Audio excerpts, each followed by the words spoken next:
Selamat malam semuanya, welcome di Unlock with me, Billy Boon. Seperti biasa, kita akan kehadiran dua orang narasumber yang akan meng-unlock pemikiran kita semua. Tapi sebelum itu, saya pengen ngajakin teman-teman semua untuk ikutan Britama Festival Ramadan penuh berkah dan menangin banyak hadiah menarik. Caranya gampang banget, dengan ngebuka tabungan Britama, kemudian tambahin saldo sebanyak-banyaknya dan juga bertransaksi sebanyak-banyaknya.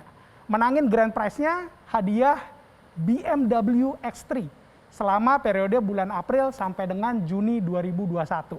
Untuk info lebih lanjutnya tinggal dibaca aja di layar kaca kalian masing-masing. Oke? Nah, saya juga mau menyapa teman-teman yang udah ada di Zoom. Halo semuanya, dimanapun kalian berada, untuk siapin catatan, kemudian catat apa aja yang kalian dapetin dari yang disampaikan oleh dua orang narasumber pada malam hari ini. Ya, nanti setelah acara tinggal ke Instagram saya @billybunyot. Kemudian kalian tulis apa aja yang kalian suka, apa aja yang kalian pelajarin pada malam hari ini di kolom komentarnya. Kemudian nanti bisa dapetin kesempatan untuk menangin 2 buah kacamata persembahan dari Optik Says dan juga 2 buah buku yang saya tulis ini. Oke? So, nggak pengen panjang-panjang lebar, langsung aja saya perkenalkan narasumber kita pada malam hari ini, Mas Bernard. Woo!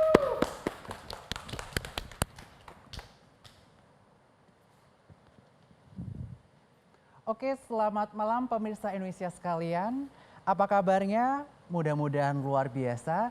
Dan perkenalkan, saya Bernard Wijaya sebagai CEO dari Suko Sekuritas.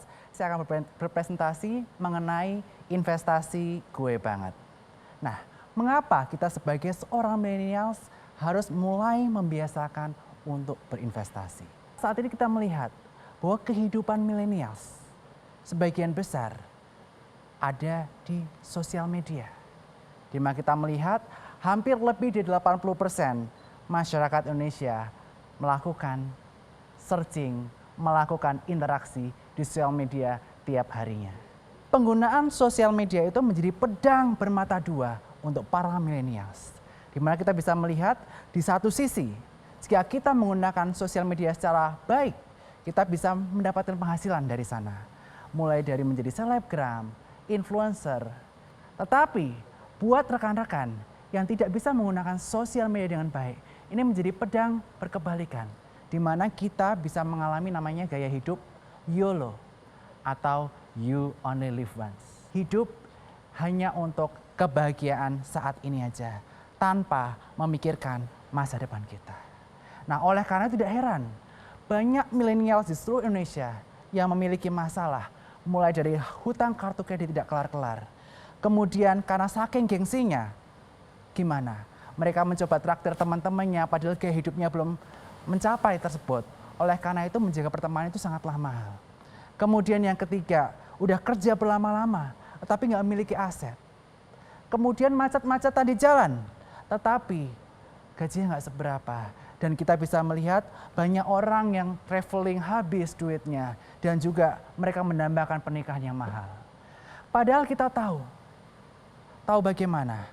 Tahu bahwa kita memiliki mimpi. Dan berdasarkan data yang diperoleh berdasarkan laporan milenial Indonesia di tahun 2019, 1-2 milenial di Indonesia melakukan belanja online. Kemudian 1 dari 4 milenial melakukan pembelanjaan online. Dan kondisi keuangannya adalah milenial hanya mengalokasikan 10,7% untuk melakukan saving ataupun investment. Dan 51,1% pendapatannya digunakan untuk kebutuhan harian. Padahal kita tahu, semua milenial, setiap milenial memiliki mimpi untuk masa depan kita. Kita ingin membangun keluarga, memiliki pasangan, memiliki rumah, kendaraan, gaya hidup di masa tua yang indah, dan juga kita ingin pergi ke tanah suci. Tetapi berdasarkan data, 35,1% milenial yang baru memiliki rumah mereka sendiri. Sebagian besar masih tinggal dengan orang tua, masih sewa atau masih ngekos. Dikarenakan apa? Karena mereka tidak dapat melakukan financial planning secara lebih baik. Sebagai seorang milenials, apa yang harus kita lakukan? Tentu saja yang pertama adalah kita meningkatkan terus active income kita. Dengan caranya adalah bekerja keras. Tanpa kerja keras, sebagai millennials, kita tidak akan mampu meningkatkan pendapatan kita. Dan selanjutnya setelah kita mendapatkan active income, kita bisa namanya melakukan financial planning. Dan yang paling penting sebagai seorang millennials, kita harus mencukupkan atas apa yang kita miliki. Dan kita tidak boleh namanya memiliki mental ngutang.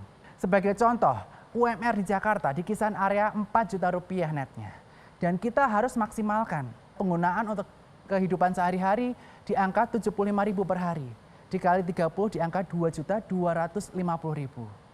Kemudian biaya kos-kosan, kita cukupkan dulu dengan kos-kosan yang sederhana.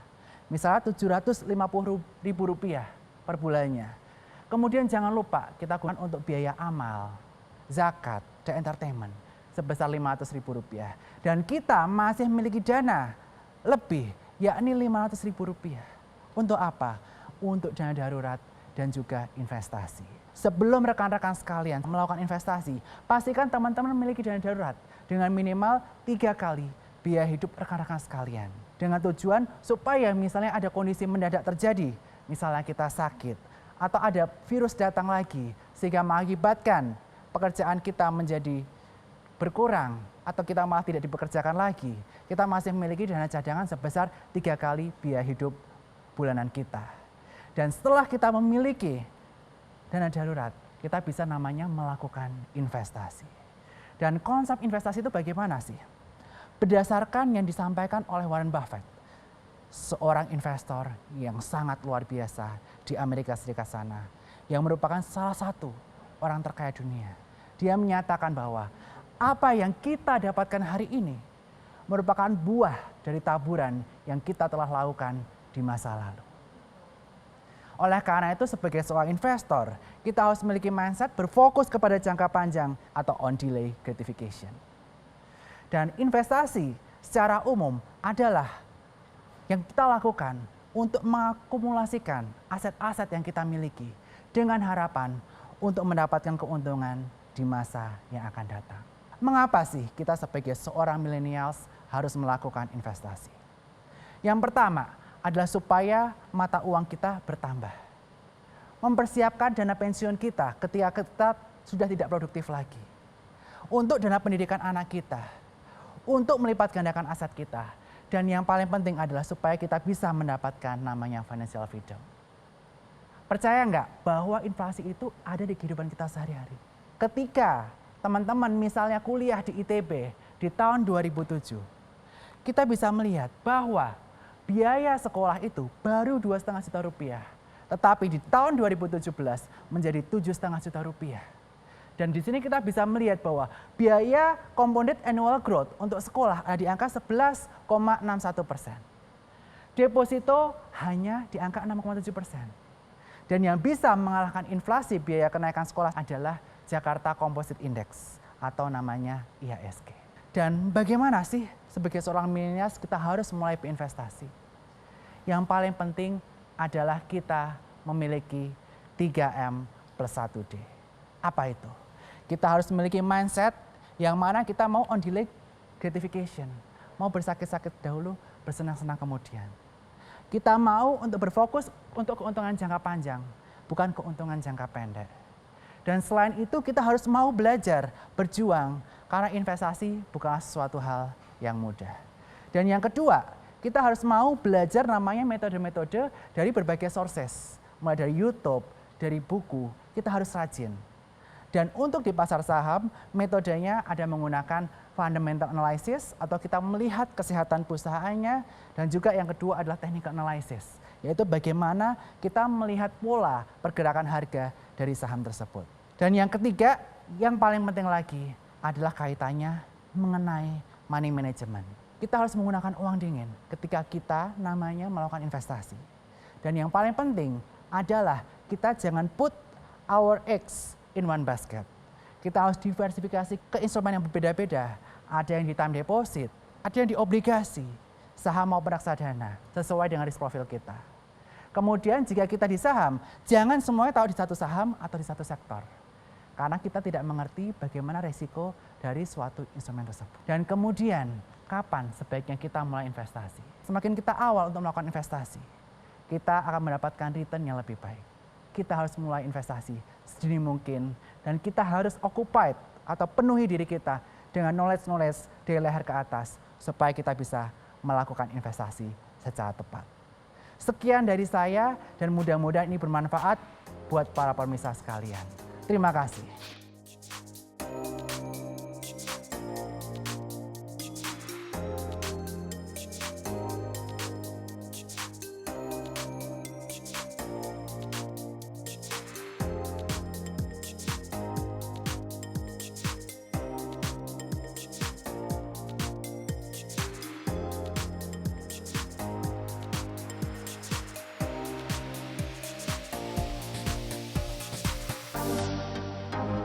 Di luar sana deh banyak banget nih soalnya anak muda nih yang bilang apa, Mas Billy saya gimana mau sukses, saya salah ambil jurusan. Nah, pandangan Bernard gimana? Itu namanya mau invest, kita harus invest in something that we know, that we understand. Oke. Jangan sampai invest karena ikut-ikutan. Kita harus mempelajari dulu instrumennya seperti apa dan sesuai tidak dengan risk profile yang kita miliki.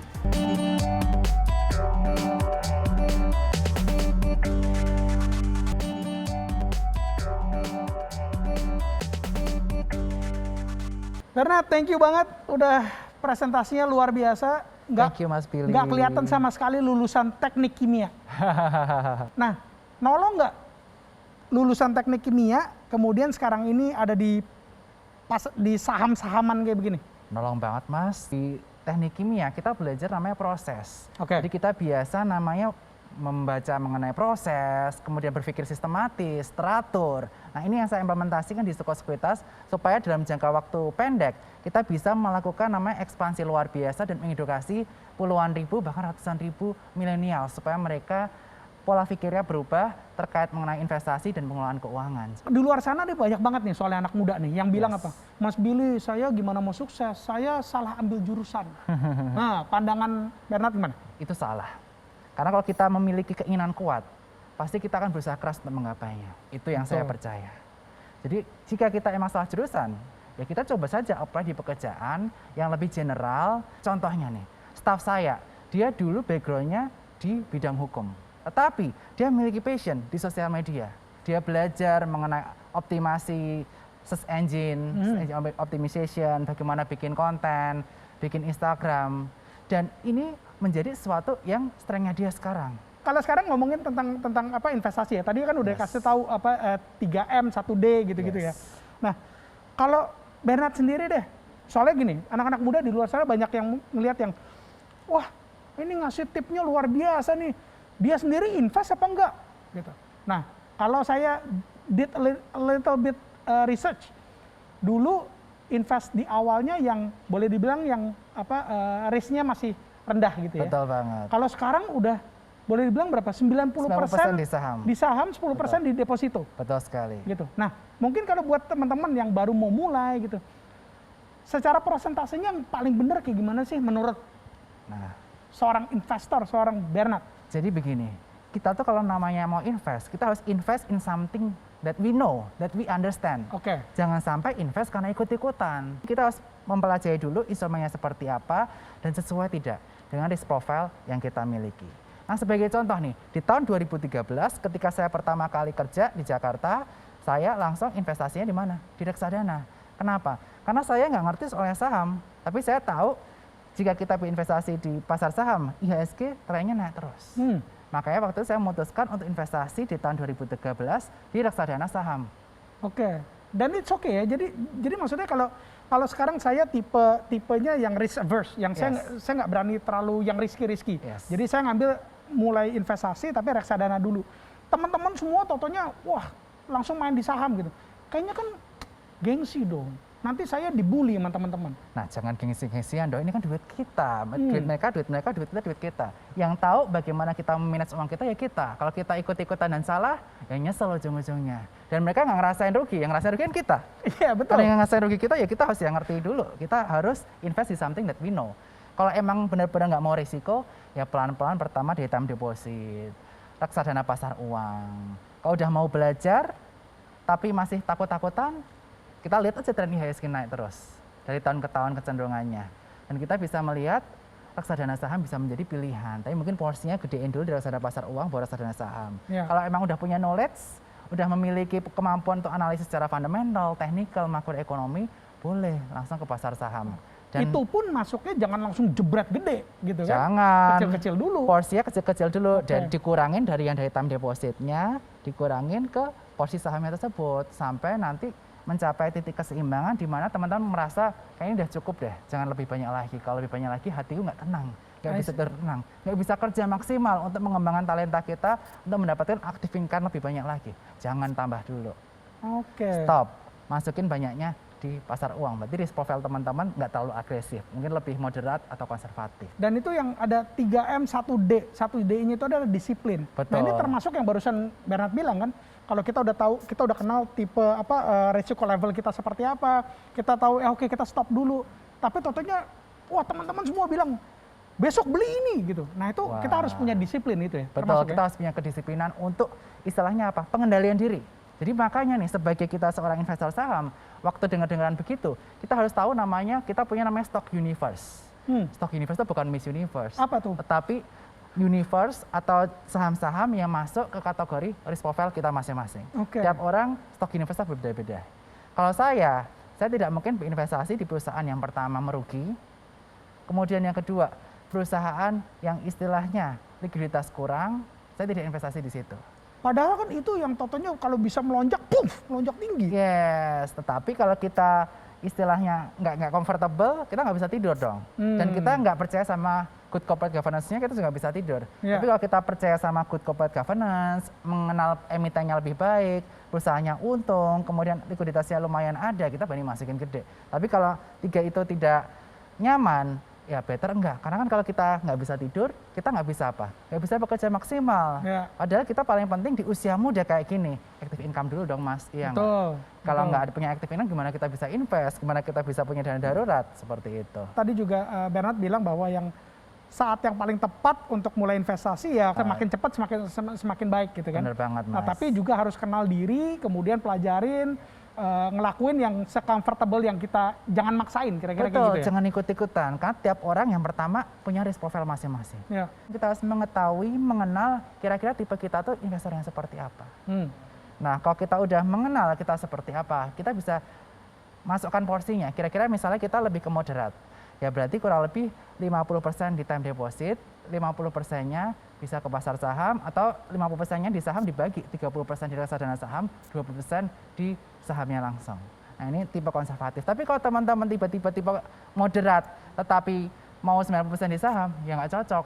Dan yang kedua, kenali knowledge teman-teman. Setelah kenali diri teman-teman, kenali knowledge teman-teman. Knowledge teman-teman udah sekuat apa sih? Udah sedalam apa pengetahuan teman-teman mengenai instrumen investasi tersebut. Kalau belum mengenal secara dalam instrumen investasi tersebut, ya better teman-teman istilahnya nggak usah invest langsung di instrumen tersebut. Tetapi bisa namanya dititipkan ke fund manager atau manajer investasi. Yakni melalui pembelian reksadana. Di reksadana tersebut udah ada namanya manajer investasi yang bersertifikasi WMI dan sertifikasi lainnya yang mengolah dana tersebut dan 7x24 jam benar-benar istilahnya mantengin market, mantengin portofolio teman-teman karena itu merupakan hidup mereka tuh fund manager. Nah, fund manager berkali-kali saya baca di media ketipu sama fund manager gitu. Nah, sekarang gimana caranya untuk nyari fund manager yang trustworthy? Nah, ini bagus banget pertanyaannya. Yang pertama, paling penting kita lihat apakah institusi tersebut berada di pengawasan OJK atau tidak. Bisa ngecek di mana itu? Bisa ngecek namanya di website yang OJK. Nah, yang kedua, kita bisa lihat history performance dari reksadana tersebut. Dan itu bisa dilihat di berbagai situs, mulai dari yang umum ada pasar dana, kemudian ada situs-situs lainnya yang bisa melihat performa reksadana tersebut dalam beberapa tahun terakhir. Dan yang selanjutnya kita melihat apakah produk ini dipercaya sama nasabahnya atau enggak. Nah, kita tahunya gimana dipercaya atau enggak. Semakin besar dana kelolaannya, berarti apa? Masyarakat berarti trust dong. Betul. Produknya banyak banget yang mau subscribe. Ya itu berarti semakin besar, semakin resikonya semakin rendah. Karena banyak yang percaya. Jadi bukan ngelihat dari seberapa ngetopnya si fund manager tersebut. Enggak. Berapa banyak followernya di Instagram. Bukan. Wow, luar biasa. Waktu kita nggak cukup ini, men. Ini harus ada episode 2, 3, 4, 5, sampai 12 kayaknya baru baru bisa bahas semuanya nih. Bener banget, tapi kan yang paling penting kan kita mengenai diri kita dulu nih, Oke. Mas Billy. Jangan FOMO, namanya investasi, kita harus ada pengendalian diri, dan yang paling penting nih Mas, terakhir kalau kita udah mendapatkan cuan dari capital market, dari investasi kita, jangan lupa untuk namanya berbagi. Dan be content. Alright, man, thank you so much sudah berbagi. Thank you so much, Sama-sama, Mas sukses Billy. terus. Semoga bisa berkali-kali lipat. Amin. Suksesnya. Terima kasih banyak Mas Billy ya. Oke, sip. Don't go anywhere, karena habis ini kita masih akan ngobrol dengan satu narasumber yang keren. Kita sebagai masyarakat Indonesia dan juga bagian dari masyarakat dunia itu ingin maju untuk mendapatkan hidup yang lebih baik dan lebih hijau. Nah, solusinya adalah motor listrik, e-motorcycles, the future of smart mobility.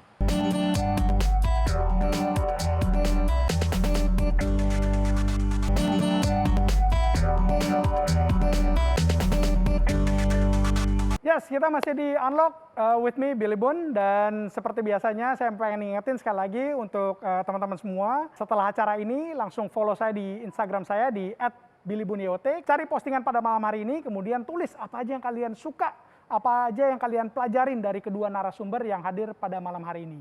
Ya, di kolom komentarnya, kemudian nanti kalian bisa dapat kesempatan untuk menangin 2 buah kacamata persembahan dari Optic Says dan juga 2 buah buku saya, buku yang on top updated dan juga buku Why.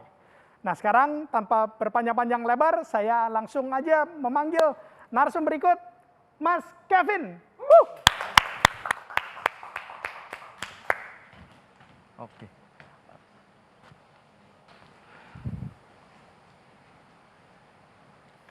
Halo, selamat malam teman-teman. Terima kasih Billy Boon sudah mengundang kita di acara Unlock. Jadi saya hari ini mau bahas tentang motor listrik. Jadi Indonesia butuh motor listrik. Kenapa? Tahun 2020 itu total motor itu ada 120 juta yang sudah jalan di Indonesia. Nah, sepeda motor itu biasanya dipakai untuk dari antar barang, antar makanan, ojek online, atau kebutuhan sehari-hari. Yang membuat perekonomian tumbuh dari sepeda motor ini. Dengan jumlah motor yang sangat banyak itu, Indonesia menjadi pasar motor terbesar ketiga di dunia. Pemerintah juga sudah aktif untuk mengakselerasi kendaraan listrik ini dengan peraturan pemerintah, peraturan kementerian, serta PLN juga sudah mengeluarkan banyak-banyak SPBKLU dan tarif khusus untuk pelaku kendaraan listrik.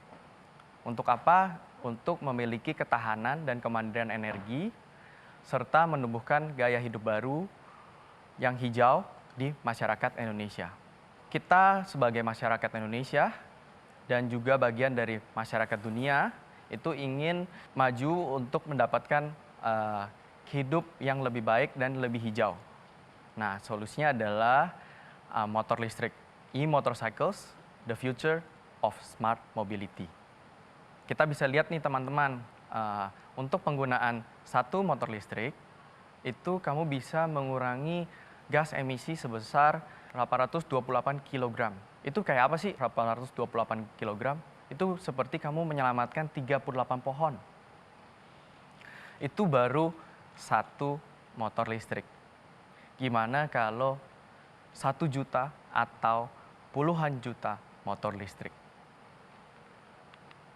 Nah, gaya hidup ini udah ada di luar negeri, yang ada dari zero waste, zero emissions, yang membuat sebuah pola pikir dan perilaku yang dapat contoh untuk kita bisa berpartisipasi, menjaga lingkungan, dan membentuk sustainable living.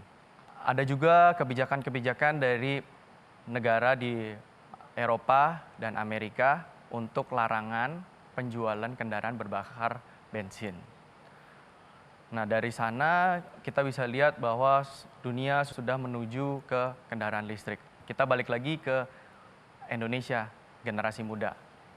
Nah, generasi muda kita ini, generasi millennials dan Gen Z, itu sudah banyak untuk mengadopsi cashless, high-tech, eco-driven lifestyles yang aktif dan ambisius untuk terus maju ke depan lebih cepat lagi dan lebih cepat lagi. Jadi, inovasi apa yang Indonesia butuhkan? Kita bisa lihat dari baterai mobil listrik dibandingkan dengan baterai motor listrik. Dari ukuran dan berat itu sudah kita bisa lihat baterai mobil listrik itu berat dan besar, dan baterai motor listrik itu ringan dan kecil. Karena ringan dan kecil ini, dia hanya bisa tempuh 50 kilo, dan tapi ngecasnya itu berjam-jam, 5-7 jam. Nah, untuk pengendara kita yang setiap hari jalan ini, yang membutuhkan jalanan yang sangat panjang, nggak mungkin kita harus suruh dia menunggu karena baterainya habis dan chargingnya lama banget. Itu harus seperti isi bensin yang memerlukan waktu yang singkat dan cepat dan langsung bisa digunakan lagi. Solusinya adalah swap. Jadi swap ini kamu tinggal datang ke swap station kita, kamu tinggal ambil baterai lama kamu yang sudah dipakai dan masukin ke swap station kita, dan kamu akan dapat baterai yang baru. Dan kita bisa langsung jalan lagi dengan 100% baterai. Nah, jadi tinggal 9 detik aja. Perlu 9 detik untuk swap and go. Tidak perlu nunggu lama-lama lagi. Jadi, Indonesia untuk maju harus mulai dari kamu. Menjadi trendsetter pengguna motor listrik untuk menjadikan Indonesia yang lebih hijau dan lebih sehat. Sekian, terima kasih. Saya Kevin, co-founder dari Swap Energy. Thank you.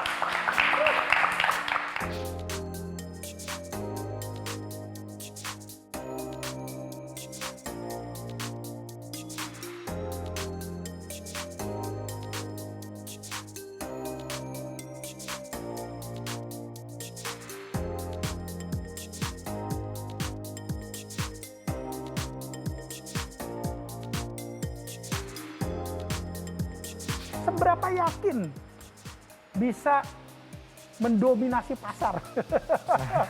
Kita punya misi sih, mau menghijaukan Indonesia. Oke. Mau mengkoneksikan semua energi itu jadi electricity. Kenapa kita berani ngelawan yang ada brand-brand lain lagi? Kita percaya motor listrik itu adalah masa depan. Ini kan sebenarnya belum di launching ya. Memang udah masuk ke Indonesia, kemudian tapi belum di launching. Sekarang siapa yang sudah pakai smooth atau swap teknologi ini?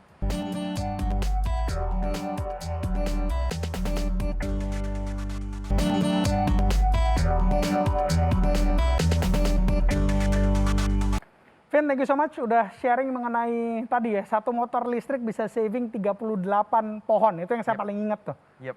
Jadi selama ini beberapa narsum yang sudah hadir di sini ngomongin tentang peduli lingkungan dan seterusnya gitu ya, dari buang sampah segala macam lah gitu. Nah, hari ini berarti kita ngebahas tentang electric vehicle, listrik, renewable energy boleh dibilang gitu ya. Kan ini sekarang Kevin nih co-founder di Swap Energy dan Smooth Motor berarti ya. Yep. Ada dua company yang ini ya jalanin. Seberapa yakin bisa mendominasi pasar?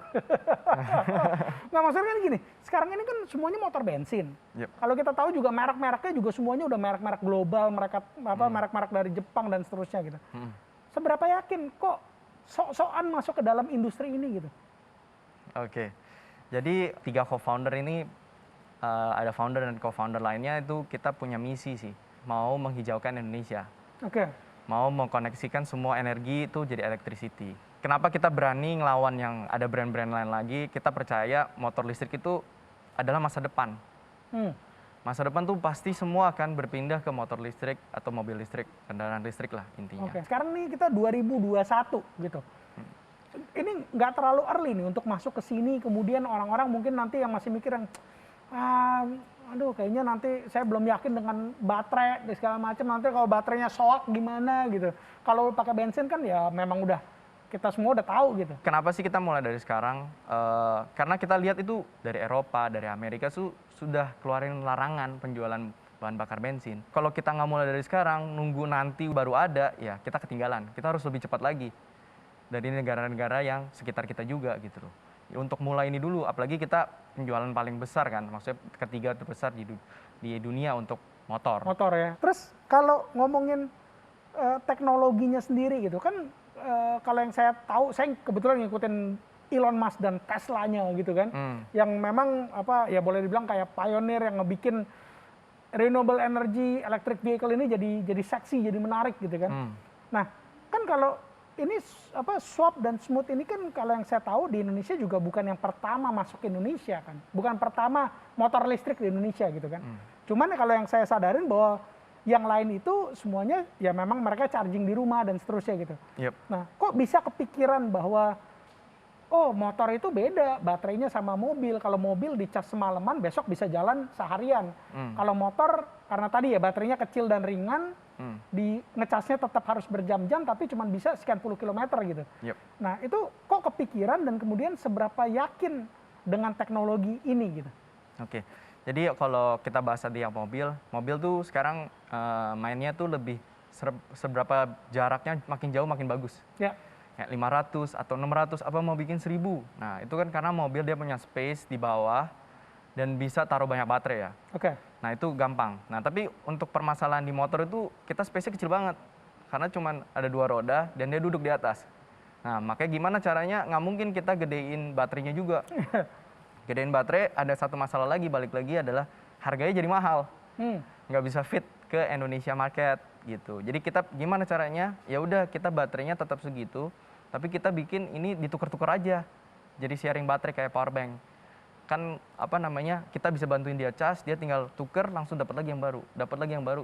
Dia nggak pernah ada ngerasain untuk ngecas lagi. Karena kalau kita bilang charging, kita beli fast charging. Oh fast charging itu nggak murah, harganya bisa setengah motor kali. Kalau fast charging cuma 1 jam, tapi kamu tetap harus nunggu 1 jam. Sejam tuh panjang men. Iya nggak bisa, karena kita udah biasa kayak isi bensin. Betul. Datang paling 5 menit, nunggu mengantri, masukin bensinnya, terus habis itu bisa jalan lagi. Kalau behavior kita rubah jadi harus nunggu 1 jam 2 jam, ya nggak ada yang mau pakai. Makanya menurut kita kenapa motor listrik nggak bisa maju itu gara-gara ya biasanya kita behaviornya cuma ke tempat pom bensin 5 menit gitu. Makanya kita pengen rubah dengan tetap di bawah 5 menit malahan kita 9 detik tadi. Yes, 9 detik. Kamu tinggal tuker aja langsung jalan lagi gitu loh. Lebih cepat dari isi bensin. Ke SPBU itu sampai 5 menit kan karena satu ngantrinya gitu kan. Kedua kemudian isi bensinnya. Ketiga kan harus bayar. Nah kalau ini sistem bayarnya segala macam gimana? Memang kok bisa sampai 9 detik? Apakah beneran cuma cabut, taruh, ambil, taruh, jalan? Benar sekali. Terus bayarnya gimana? Bayarnya dari aplikasi. Karena kita hitungnya based on berapa perjalanan yang dia tempuh. Kilometernya berarti ya? Berapa kilometer yang ditempuh. Jadi kalau mau swap ya dia unlimited swap. Jadi kapanpun mau swap, kamu swap aja. Mau baterai 70%, baterai 80%, mau baterai 30%, swap aja langsung jalan lagi. Oh jadi kalau misalnya saya lagi pakai nih, kemudian baterainya masih ada 40% gitu. Tapi ngeliat ada swap station. Saya berhenti, saya ganti ke 100%, it's okay ya? Gitu. Mau dari 80 ganti ke 100% juga nggak masalah. Karena kita bukan charge per kali tuker. Oke. Jadi nggak ada mubazir yang saya kan masih 80%, kalau saya tukar saya rugi 80%. Nggak gitu ya, tapi dilihat nanti dari kilometer jalannya gitu ya. Ini kan sebenarnya belum di launching ya. Memang udah masuk Indonesia, kemudian tapi belum di launching. Sekarang siapa yang sudah make smooth atau swap teknologi ini? Untuk first trial kita itu kita sama logistik. Jadi kita logistik itu kita kasihin substation kita sama motornya kita untuk dia trial. Dia seberapa enak sih pakai swap, apakah benar ngurangin biaya atau benar lebih cepat lagi daripada isi bensin. Dan karena emang motor listrik ini juga sampai bisa dibilang tuh low maintenance ya, hampir nggak ada yang perlu diganti-ganti ya. Paling dia ya yang biasa lah ban atau kampas rem aja sih. Ini kan kita ngomongin listrik ya. Apakah let's say perusahaan listrik negara PLN tuh sekarang mendukung nggak sih kayak apa motor listrik di Indonesia gitu? Oh banget, kita sampai dikejar-kejarin sama PLN. Ayo keluarin motor listrik gitu loh. Ayo cepetan gitu. Mereka mendukung berarti ya? Banget. Sampai dia makanya kan peraturan pemerintah, peraturan menteri itu dibuatin semua biar cepetin kendaraan listrik itu melantai di aspal katanya. Oke. Jadi dia ada lagi kita kan banyak peraturan SPBKLU, Jadi station-station itu dikasih kayak pom bensin, nomor-nomornya. Jadi kita tahu dia bisa kontrol, oh kira-kira persebaran di Indonesia tuh SPBKLU atau SPKLU tuh berapa banyak gitu. Itu sih, jadi PLN pun sendiri itu dia beli motor listrik kita, mau testing juga, pengen nyobain, oh motor listrik ini beda loh sama motor listrik yang biasa gitu. Jadi PLN sudah beli motor teknologinya swap ini? Yep. Pejabat-pejabat negara lagi nonton nih. Nah, harapannya apa? Dibantunya kayak pengen apa sih? Kayak gimana sih? Ya kita sih pengen dibantu oleh pemerintah ya untuk cepetin ini dari tax lah, subsidi biasanya untuk terus bantu roadshow semuanya untuk semua orang bisa pakai motor listrik ini sih. Itu satu. Terus yang kedua mungkin dari regulasi yang lain mungkin kita kan sekarang masih baru ya. Jadi gara-gara masih baru ini semua orang masih belum tahu tentang motor listrik. Oh, apakah harus sama dites seperti motor biasa, baterai dan segala macam charging stationsnya. Juga sekarang masih on progress lah. Kita melihat sih pemerintah tuh lagi jajakin juga karena semua barang baru ya. Oh, sampai bikin konsorsium bikin baterai. Terus habis itu nanti ada tempat tes baterainya gitu loh. Menurut kita sih udah lumayan oke sih sekarang. Tinggal kita percepat lagi gitu. Mungkin pemerintah kan ada birokrasi. Jadi dia lebih step by step dulu gitu. Tapi kalau dari kita pengennya oh ya lebih cepat lebih baik gitu. Kalau pemerintah misalnya sekarang dari kan ya kita tahu lah di media lah terus-terusan pengen mendorong electric vehicle ini kan, listrik ini kan, mobil motor listrik kan. Kalau mereka ngebuka untuk ngajakin swap, ayo diskusi bareng, bikin regulasi segala macam, bersedia dong? Iya, kita welcome banget sih. Dari 120 juta motor yang udah ada di Indonesia saat ini.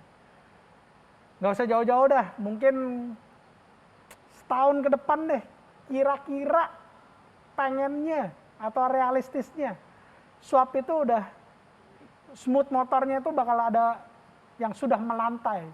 Di Jakarta, di jalanan-jalanan, harapannya ada berapa banyak? Prediksi kita itu di tahun 2025 ya, itu kita udah punya 1 juta motor yang udah ada di jalanan. Banyak orang yang masih nggak tahu nih bahwa motor listrik ini kualitasnya kayak gimana sih gitu.